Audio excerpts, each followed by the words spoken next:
श्री स्वामी समर्थ. मी श्रद्धा हिरे मेकओव्हरमध्ये तुम्हा सर्वांचं अगदी मनापासून स्वागत. तर गाईज, आजच्या व्हिडिओमध्ये मी तुम्हाला 42 छातीच्या प्रिन्सेस कटची ब्लाऊजची कटिंग कशी करायची ते अगदी डिटेलमध्ये तुम्हाला मी दाखवणार.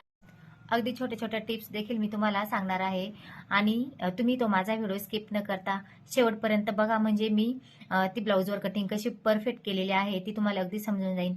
चला तर मग वेळ न घालवता आपण आपल्या व्हिडिओला सुरुवात करू. तर इथे आता मी डायरेक्ट अस्तरवर अगोदर कटिंग करून घेणार आहे. तर ब्लाऊजची उंची 13 आहे, छाती 42 आहे आणि कमर 36 आहे आणि आपल्याला शोल्डर 12 इंचेस घ्यायचं आहे. तर हे बघा, उंची 13 इंचेस आहे, तर प्लस मी त्यात 1 इंचेस ॲड करणार आहे, म्हणजे ती 14 इंचेस होईल. म्हणजे आपल्याला हा पाठीमागचा जो भाग आहे त्याची पूर्ण लेंथ आपल्याला 13 प्लस 1 म्हणजे 14 इंचेस घ्यायची आहे. आणि जो खालचा अनइवन भाग आहे तो मी आता इथे सरळ करून घेतलेला आहे. तर इथं पूर्ण उंची मी 14 इंचेस घेणार आहे आणि आपल्याला गळारुंदी इथे 2.25 इंचेसला इथे मार्जिन करून घ्यायचे आहे. आणि आपलं जे शोल्डर आहे तर शोल्डरला आपल्याला इथे 6 इंचेसवर मार्जिन करून घ्यायचे आहे.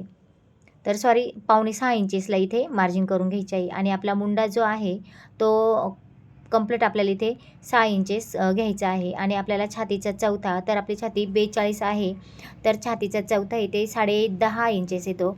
तर प्लस त्यात आपल्याला 1.5 इंचेस ॲड करायचे आहे, तर 12 इंचेस येतात. तर खाली देखील आपल्याला 12 इंचेसवर मार्किंग करून घ्यायचे आहे. आणि नंतरनं ही स्ट्रेट लाईन इथे आपल्याला जॉईन करून घ्यायची आहे. तर आपल्याला राहिला आता मुंडा. तर मुंडा अगोदर न घेता आपण पाठीमागचा नेक घेऊ. तर पाठीमागचा नेक हा 10 इंचेस आहे, प्लस मी त्यात अर्धा इंचेस 10.5 इंचेस घेतले आणि खाली 3 इंचेसवर मार्किंग करणार आहे आणि वरती 3 इंचेस आहे. तर बरोबर त्याला असा गोलाकार मी इथे देणार आहे. तर मुंड्याला आपण 1.5 इंचेसला इथे मार्किंग करून घेणार आहे. आणि जो मुंडा आहे आपला, तर त्याचे निम्मा भाग करून बरोबर आपल्याला मुंड्याला इथे आकार देऊन घ्यायचा आहे.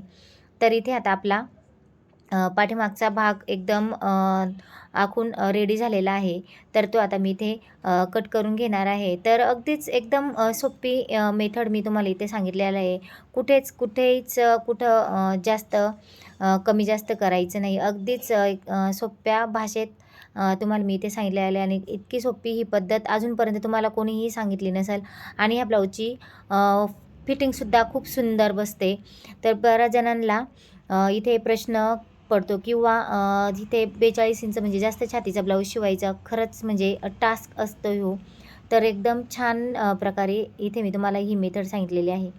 तर आता आपला पाठीमागचा भाग इथे काढून झालेला आहे. तर आता आपल्याला इथे फ्रंटचा भाग काढायचा आहे. तर फ्रंटचा भाग काढण्यासाठी काय करायचं आहे, तर जो आपला पाठीमागचा भाग आपण इथे काढलेला आहे, म्हणजे बॅक साईड जी काढलेली आहे ती जशीच्या तशी इथे आपल्याला अस्तरवर ठेवून घ्यायची आहे. आणि जसंच्या तसं आपल्याला इथे आखून घ्यायचं आहे तसंच कुठेही कमी जास्त न करता इथे आखून घ्यायचं आहे. तर तुम्ही व्हिडिओत बघितल्याप्रमाणे तुम्हाला दिसतही असेल, मी आहे तसंच इथे अगोदर तुम्हाला आखून दाखवणार आहे. आणि मग कुठे कसं वाढवायचं हे देखील तुम्हाला मी लगेचच इथे सांगणार आहे. तर हे बघा, माझं इथे आखून झालेलं आहे. आणि आता आपल्याला इथे गळा घ्यायचा आहे. पुढचा गळा 6.5 इंचेस आहे, तर मी 7 इंचेस इथे मार्किंग केलेले आहे. आणि खाली 2.5. आणि लगेचच हे बॉक्स इथे तयार करून घेतल्यानंतर लगेचच इथे मी गोलाकार देऊन घेणार आहे.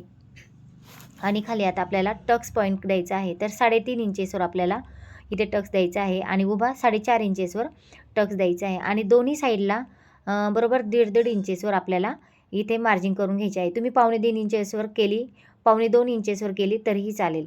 आणि बरोबर इकडच्या साईडला आपल्याला 2 इंचेसला मार्किंग करून घ्यायचे आहे. आणि साईडला आपल्याला 1.5 इंचेसचा जो आपण टक्समध्ये जाणार आहे तो 1.5 इंचेस आपल्याला कमरेच्या साईडनी वाढून घ्यायचा आहे. आणि वरती जो आहे तिथे आपल्याला अर्धा इंचेस वाढून आणि तो जॉईन करून घ्यायचा आहे. आणि खाली देखील आपल्याला अर्धा इंचेस कंपल्सरी वाढून घ्यायचा आहे. पुढच्या भागाला अर्धा इंचेसच वाढवायचा आहे. 1 इंचेस 2 इंचेस आपल्याला इथे अजिबातही वाढवायचे नाही. फक्त पुढच्या भागाला आपल्याला 2च इंचेस इथे वाढून घ्यायचे आहे. आणि पुढच्या भागाला आपल्याला फक्त आणि फक्त अर्धाच इंचेस वाढून घ्यायचे आहे. तर इथे मी अर्धा इंचेस वाढून घेऊन त्यावर इथे मार्किंग देखील केलेली आहे. आणि नंतर ना आपल्याला प्रिन्सेस कटोरीचा आकार द्यायचा आहे. तर बरोबर आपल्याला आतून राऊंड शेपमध्ये असा तिथे आकार द्यायचा आहे. आणि आता आपल्याला हा आतील मोंढ्याला इथे आकार द्यायचा आहे. तर बरोबर अर्धा इंचेसला मी आत मार्जिन करून बरोबर इथे मोंढ्याला आकार दिलेला आहे. आणि आपल्याला इथे प्रिन्सेसची कटोरीचा आकार द्यायचा आहे. फक्त एवढंच आपल्याला इथे करायचं आहे. आणि आपलं पूर्ण मार्जिन करून झालेलं आहे. आणि आता आपल्याला इथे कटिंग करून घ्यायचे आहे. तर हे बघा, इथे कटिंग मी कशी करत आहे ते देखील तुम्ही लक्षपूर्वक बघा. तर जिथं आपल्याला आपण कमी जास्त म्हणजे जिथं आपण वाढून घेतले आहे किंवा जसं आखलेलं आहे तशीच अगदी आपल्याला इथे कटिंग करून घ्यायची आहे. तर हे बघा, आता ही कटिंग देखील माझी जवळजवळ इथे होत आलेली आहे. तर आता आपण अगोदर पुढच्या साईडची इथे कटिंग करून घेणार आहे, पुढच्या गळ्याची. आणि हे बघा, व्यवस्थित आपल्याला कटिंग करून घ्यायची आहे.